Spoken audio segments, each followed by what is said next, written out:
I walked into the firehouse as a certified trainer and a nutritionist, and I still gained 25 pounds in my first year. Staying fit as a full-time firefighter is a whole different game, so I'm going to show you the mistakes that I made and the solutions that I wish I had known so you can save yourself years of frustration. Now, we're going to break this into 3 steps, but the first one is going to be the one that everyone ignores, and it's why you keep restarting every few months. Step 1 is understanding recovery, why 2 workouts a week done right are going to outperform 6 workouts when you're smoked, sore, and fatigued. So here's the thing I've learned by working with firefighters. They go all in, 6 hard workouts a week, and it works out for a little while until you're exhausted and you catch a rough cycle of shifts, which causes you, well, to miss some days, and then some days turn into some weeks, and then a month, and then basically we're just starting all over again. The harsh truth is doing what worked in the academy doesn't survive the reality of the job.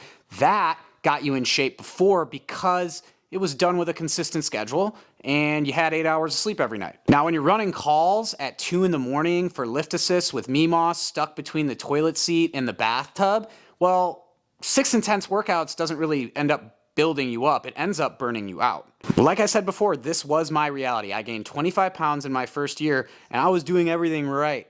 But also, I was exhausted. My lifts started going backwards, and I had nothing left outside the station. My family basically didn't see me for an entire year, and even when they did, I wasn't really present from being utterly exhausted. Then I made one change that fixed everything completely. I just stopped trying to outwork the job. I figured out that less is more. And I started practicing 2 full body strength training sessions per week. Let me be clear, these were focused, heavy enough to matter, and simple to recover from, and that's when the fatigue started clearing up, my strength came back, and my body finally started changing the way I wanted it to. So lesson number 1, if you're a firefighter, then recovery isn't optional. It is the foundation.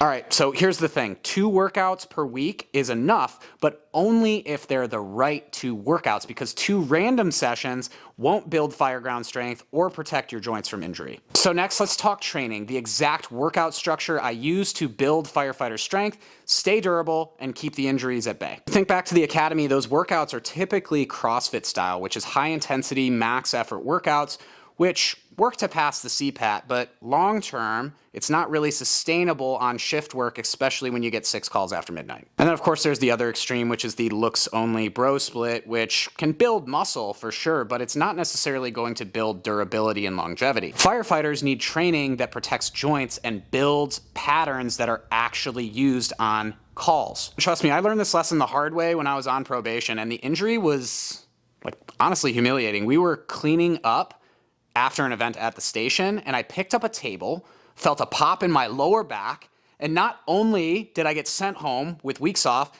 but I had to have PT on top of it. The setback was unreal, and I didn't even have a hero story to go with it. Something productive did come from this, because that experience made me realize that I wasn't training for the job, I was training to look trained. So here's the structure that I switched to. I switched to 2 full body days, the same structure every week, which made it simple, repeatable, and very joint friendly. I want you to think of things in terms of movement patterns, which we'll separate into pull, press, legs, and hinge. But this isn't your typical push-pull split. So let me give you some examples. For pull, we want to focus on things like chin-ups and dumbbell rows to protect your upper back. For pressing movements, we want to focus on things like shoulder press and specifically Cuban press to bulletproof your shoulders for things like overhaul. For legs, we're going to practice things like knee over toe lunges and Cossack squats to lengthen the hip flexors for getting low to the ground during things like a primary search. And lastly, the hinge. We're going to focus on exercises like single leg deadlifts and Jefferson curls to fireproof your lower back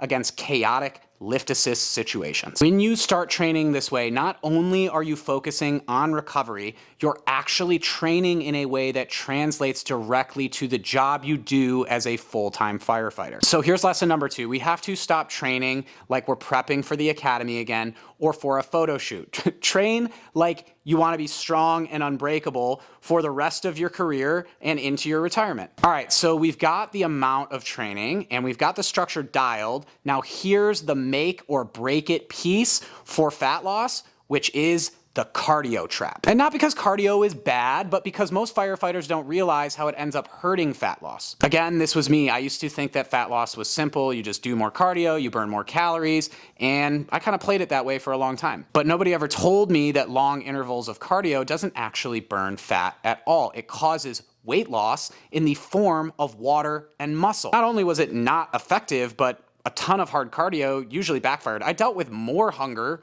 more fatigue, and my lifting got worse. And that meant I was never going to be consistent for long. The boring truth is consistency is actually what drives fat loss. This is actually what happened with my client Kyle, who was waking up at 4:30 every morning before shift to get his cardio in. What he was actually doing was just burning himself out before his shift even started, and no matter how much effort he put in, he could not burn off the stubborn belly fat. So we made one change to what he was doing, and the result was him actually losing 40 pounds in 3 months. So let me show you what we changed. We replaced his extra cardio sessions with walking.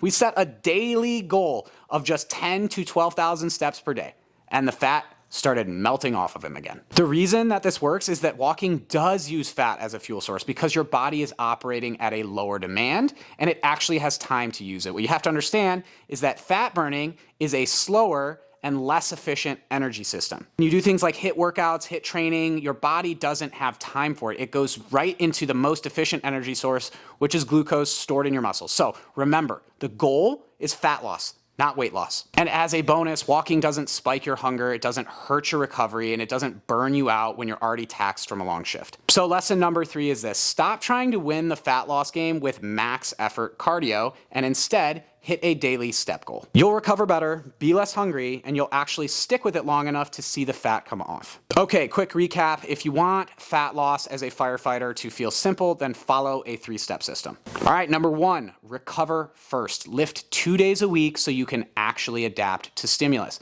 Then number 2, which is train for the job you actually have with full body strength built around mobility and longevity. And lastly, number 3, stop the extra hard cardio and just replace it with a daily walking goal. Do those 3 things consistently and you'll make more progress in the next 12 weeks than you've made in years, because you'll finally be training in a way that matches the job that you have. And look, I've coached over 1,000 firefighters through this process. On average, they drop around 30 pounds of fat in the first 16 weeks when they stick to the plan. And they had one thing in common, which is they stopped trying to do it alone. If you want help implementing this with a coach who's actually been on the job, then the link to apply is in the description. We are application only, so if it's a fit, we'll map out what a plan looks like designed specifically for you. Now, the next piece of this equation is going to be your nutrition. And good news is I've got a practical strategy that works for full-time firefighters. If you want to see exactly what it looks like, then check out this video right here. Remember, being in shape is part of the uniform. I'll see you in the next one.